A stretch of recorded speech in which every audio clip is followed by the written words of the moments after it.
morning, students. Today we'll be talking about the topic hydrocarbons. Hydrocarbons. Now, of course, hydrocarbons, as the name implies, refers to organic compounds that contain carbon and hydrogen atoms only. Carbon and hydrogen atoms only. And of course, hydrocarbons can be classified into three. Okay, they can be classified into three. We have the aliphatic hydrocarbons, we have the alicyclic hydrocarbons, then the aromatic hydrocarbons. Aliphatic hydrocarbons are open chains of carbon atoms.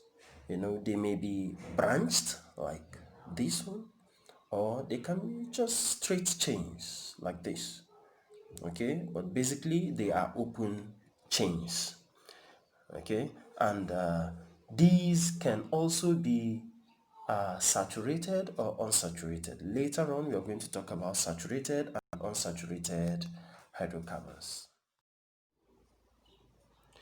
Now you can take some examples of aliphatic hydrocarbons, but you must be very careful to notice that each carbon atom has 4 bonds around it, and each hydrogen atom has only 1 bond. So these are some examples and their names. You can put them down.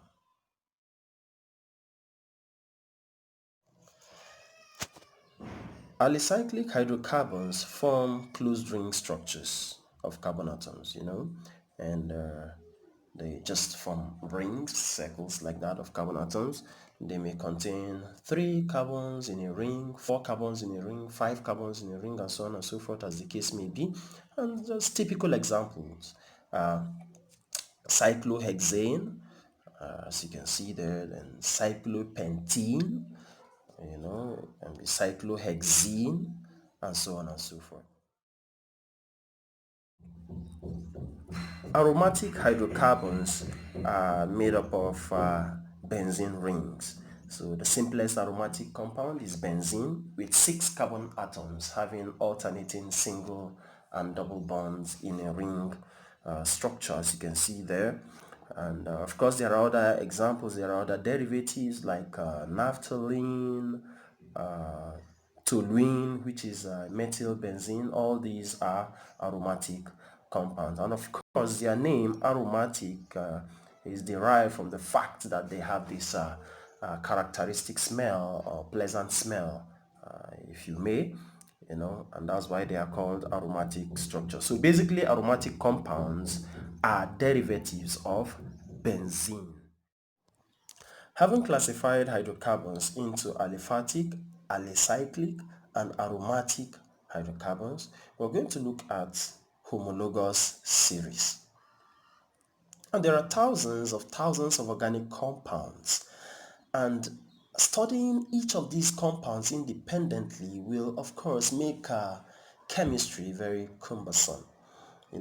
So organic compounds are classified into families known as homologous series. A homologous series is a family of organic compounds with similar chemical properties.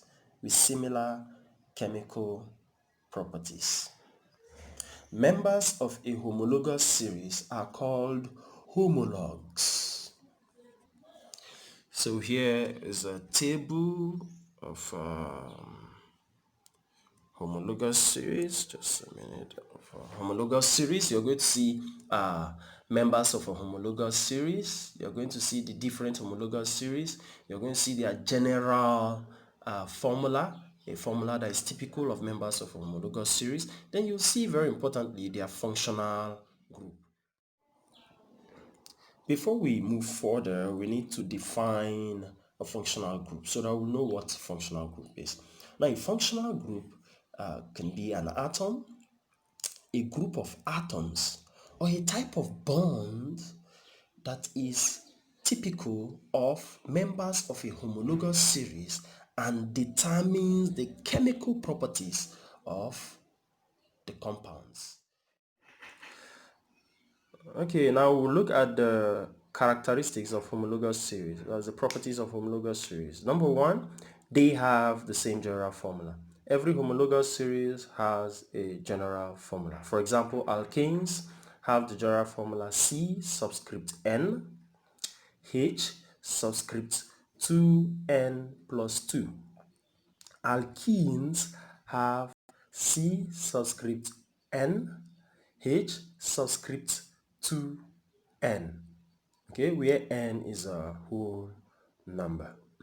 Then the second property is successive members differ by a CH2 unit.